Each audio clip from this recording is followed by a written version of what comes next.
All right, I think we're live.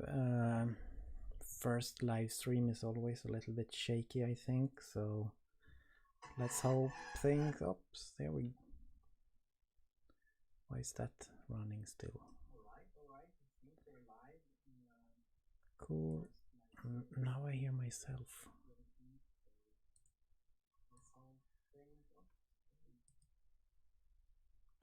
All right, I will be monitoring the chat on YouTube, so if you have anything you want to say, please let me know in that chat. I've actually closed the Slack chat because, well, there's 1,000 messages popping up all the time, so that will be super annoying for everyone.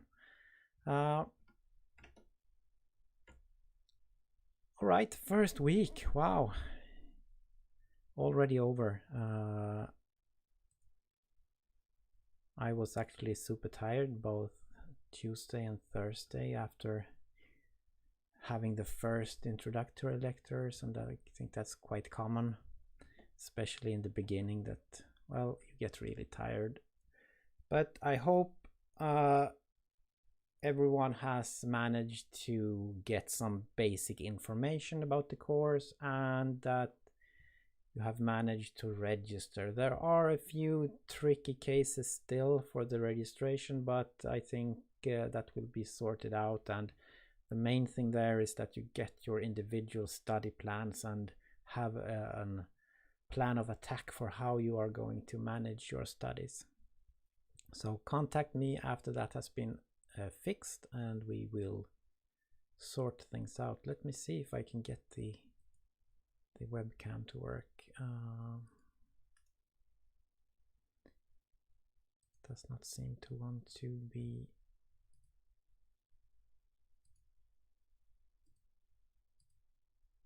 working, unfortunately. Maybe not. Yeah, now it did. That's a little bit odd to have me down in the corner like that. All right, maybe that wasn't that nice. I will do something about that for the next stream. I think manage that a little bit better. But anyway, I've been quite busy today, so this is a little bit improvised. But anyway, first week is over. Looking at the study plan, you have received the introductory lecture and you have received the lecture regarding domain modeling, and many of you have already started with the first assignment regarding domain modeling. There has been a few questions to me. Always try to issue the questions in the main Slack channels, the Swedish or the English one. I think everyone benefits from questions and answers, and well, maybe if you're kind of like can organize something, we can have some form of live sessions also for online students there. That becomes easier to organize if everyone knows what is people are working on and what the questions are, and then we can do kind of like a 15 or 10-minute session regarding some topic there. That's at least my goal. So don't hesitate to use the main Slack channels for your questions. Of course, you shouldn't post your full models kind of like in those channels, but try to ask questions at least. Microphone is quite low. Is it for anyone else? Low for me too. All right, I will see what I can do about that.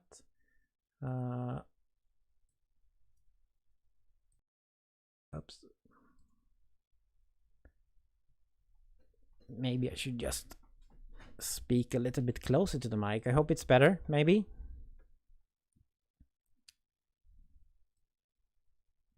Yes, no, testing. We will see. I don't seem to be able to do any adjustments for the mic right now, at least. Is it better? Yep. I hope that means better. So I'm just trying to speak a little bit closer into the mic. Kind of like having this mic in front of your face is it's a little bit strange, and it also kind of like blocks the whole view of the keyboard. So typing is really hard. But anyway, so domain modeling is maybe the first real topic that you're working on, and well, the first assignment is about domain modeling.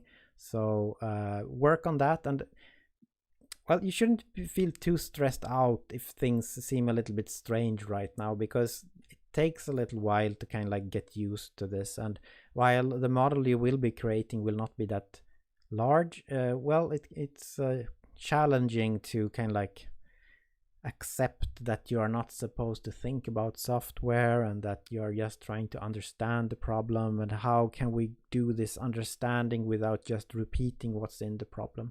So you have to kind of like spend some time with it, and don't panic if you're not kind of like getting it the first few days or first few hours. We have quite some time to work on this model, so don't stress it. Take it a little bit easy, let the brain adjust, and I think you will all do fine. the main questions I've been getting is actually this the question about echoing, just kind of like echoing the requirements. And I think that's one of the hardest things, I think, because you need to kind of like dig a little bit deeper into the problem and try to understand what we actually, what kind of information we actually want to have in the model, so that we can perform the stuff that we want to perform in the requirements. So again, taking a look at this, kind of like student wants to look at the schedule requirement, that would be a perfectly valid requirement, I think, for a system. So a student should be able to take a look at his or her schedule, and it could be tempting to model this as student class, views, schedule class, because that's kind of like what you have in that requirement. But that will be a pretty useless model, because it says exactly the same thing as the requirement. So we must try to understand what it means to view the schedule. What is it that the student actually sees? Well, it's the courses and the course stuff that's scheduled for that course, and the rooms maybe, and other resources and things like that. So this would rather give a model where a student maybe we need to know what courses a student is registered on, so that we can find the scheduled things for that course. So that is rather the model than this simple student views schedule model. And this is exactly what I'm trying to say in that first crash course about domain modeling, because it's a common mistake and common problem that I often see, that you just kind of like repeat exactly what's in the requirements. Well, member can edit both, member can add both, member can delete both, or what we have. So if you have a model like that, you should probably think a little bit more about what it actually is. And also remember this, having an association means that you have a need to remember that these two objects are connected over some period of time.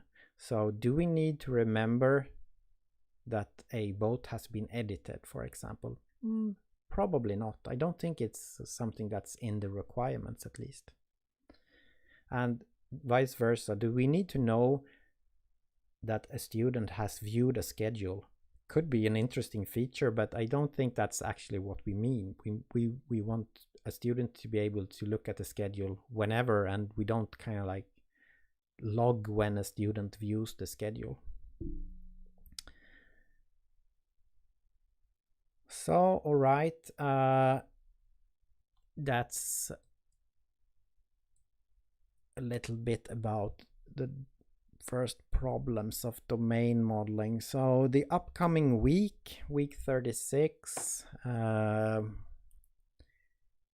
well, basically you will continue working on your domain models, and I will be at Campus Kalmar on Tuesday and in Campus Växjö on Thursday, and we will have, well, you drive what will happen during these sessions. So prepare questions, think about what you want me to show you, talk about, or if you just want kind of like the classic tutoring stuff or things like that. So we will arrange something.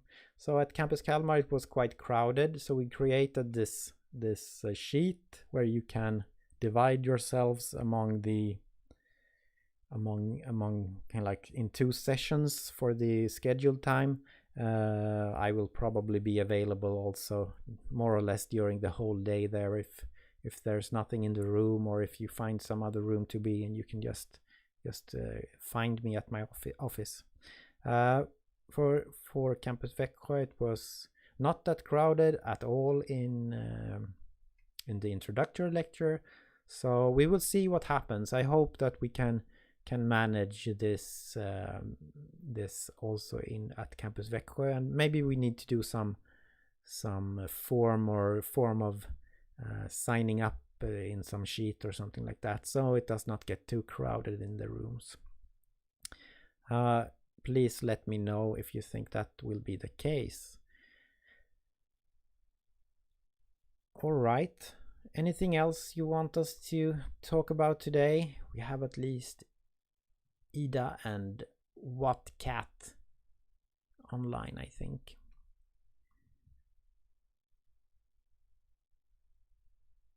There's this nice delay also for the YouTube stuffs.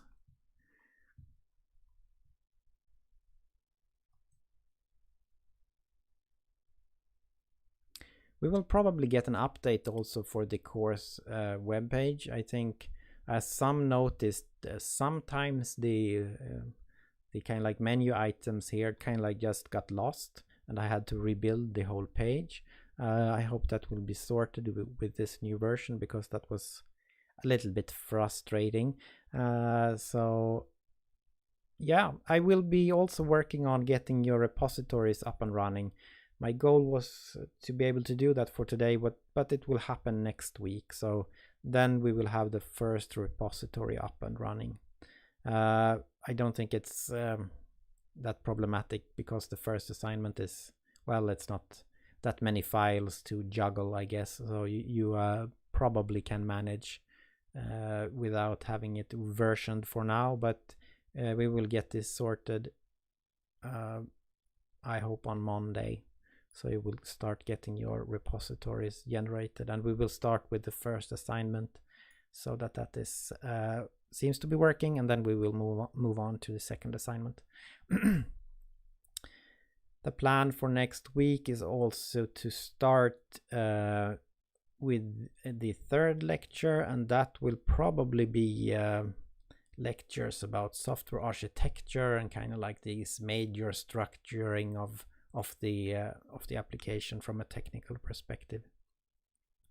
We'll talk a lot about model view separation and model view controller, and that will be the architecture that you will be using for the second assignment. So you have some architectural goals or requirements to attend to in this assignment also. So if you're into that, you're into a treat. I think it will be interesting for you all.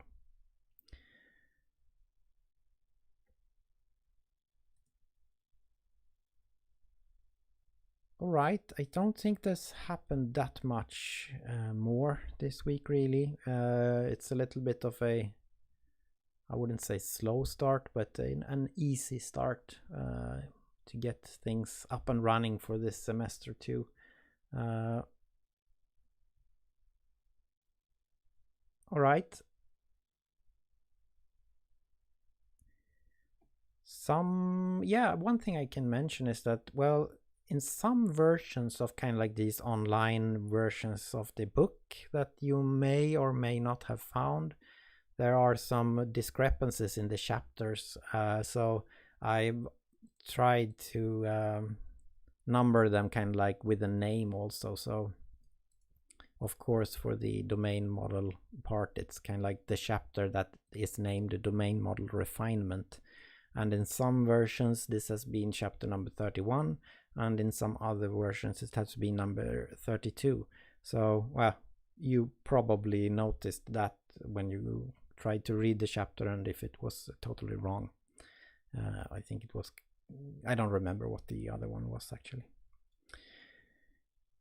Yeah, and my hope is also to get a small kind of like exercise example thing going here in the on the course homepage. So you have an example or an exercise to do regarding domain modeling, where we can maybe discuss a little bit more freely regarding the models that you create for that.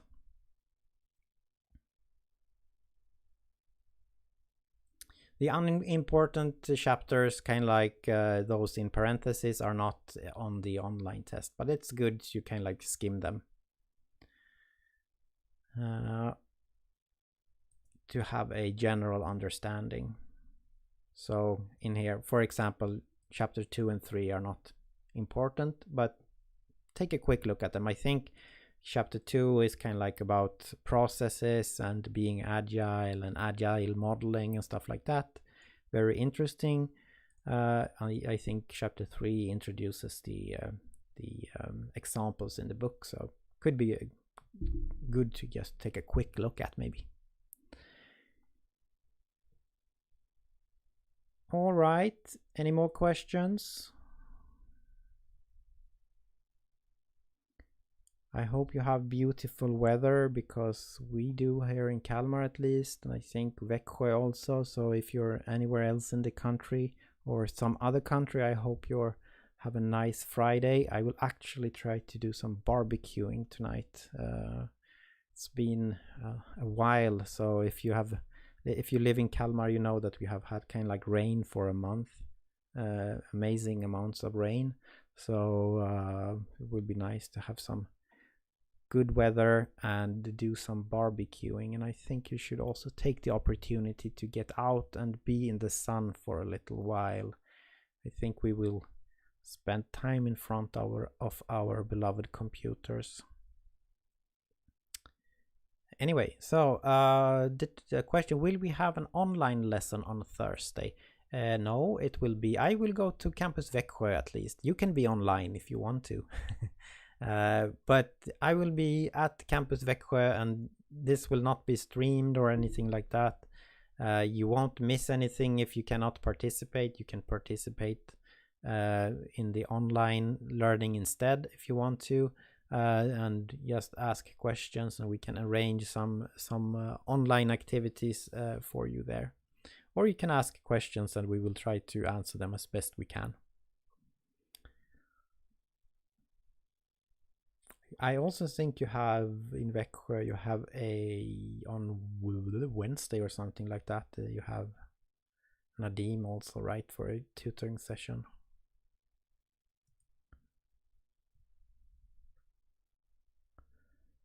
Let's check the schedule. Whoop.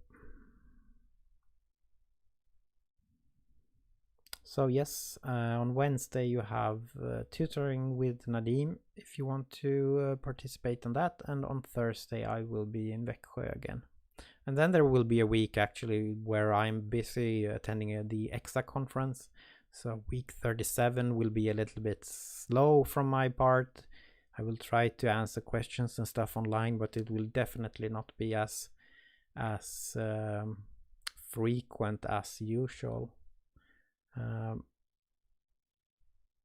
All right, any more questions?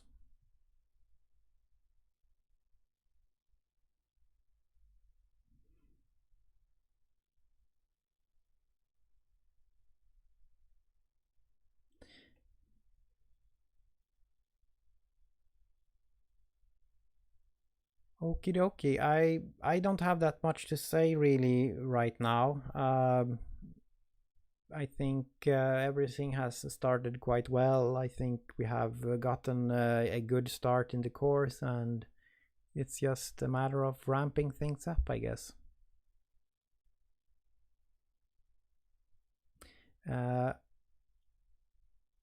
I will try to do these kind of like small recaps of the week and answer a little bit of generic questions and things like that on Fridays.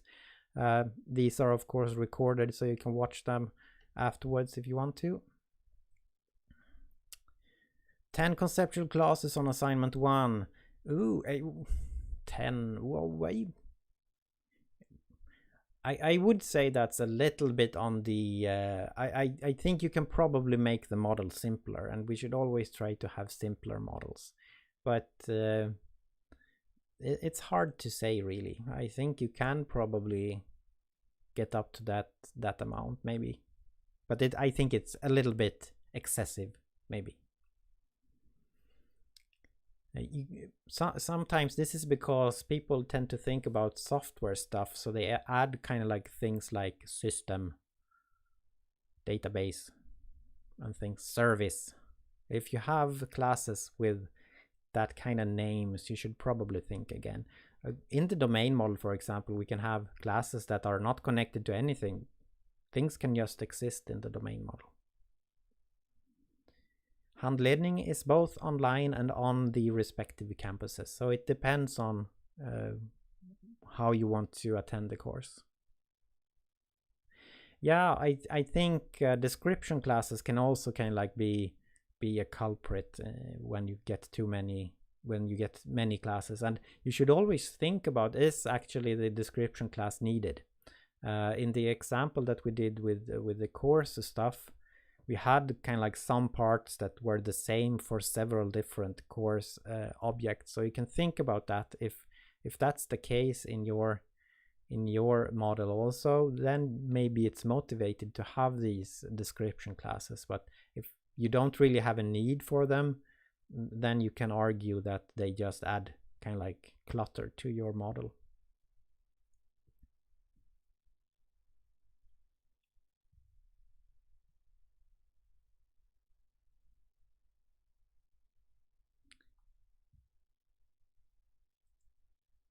Well, that's a really good question. So yeah, don't go overboard with the description classes.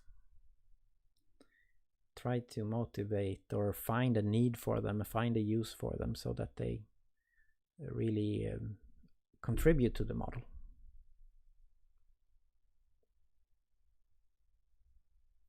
All right. I tried to end this live stream now for like a few minutes, but anyway, I think we're all done for today. So have a really nice weekend and read some in the book, watch the videos, maybe watch the extracurricular videos too, or maybe if you find some good with videos, please share them in the Slack channel and we can take a look at them, and I can take a look at them and see if they are any good or not. All right, that's it for now. Bye bye.